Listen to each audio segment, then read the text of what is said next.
नहमदुहु व नसल्ली अला रसूलिहिल करीम। सदर रावलपिंडी से हमारे पास एक सवाल है कि अबू जहल को किसने कत्ल किया था।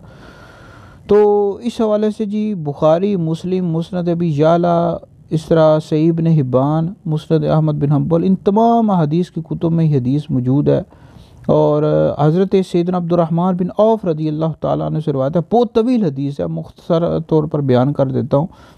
और वो जिन दो सहाबा ने अबू जहल को कत्ल किया था वो मदीना शरीफ के सहाबा थे, मदीना शरीफ के रहने वाले थे, अंसारी सहाबा थे। और एक सहाबी का नाम था मुआज़ बिन अम्र बिन जमू, और एक दूसरे सहाबी का नाम था मुआज़ बिन अफरा। तो इन दोनों ने अबू जहल को कत्ल किया था। ये इन तमाम जितनी भी हदीस की कुतुब है जिनके मैंने नाम लिए उन सब में मौजूद है। और अलबत्ता जो अबू जहल का सर काटा था हज़रत सैयदना अब्दुल्लाह इब्न मसूद रज़ी अल्लाह ताला अन्हु ने इसका सर काटा था। ये सीरत नबविया इब्न हिशाम में मौजूद है।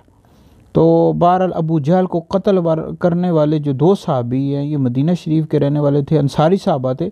एक का नाम मुआज़ बिन अम्र बिन जमू था और दूसरे सहाबी का नाम मुआज़ बिन अफरा था रज़ी अल्लाह ताला अन्हुमा।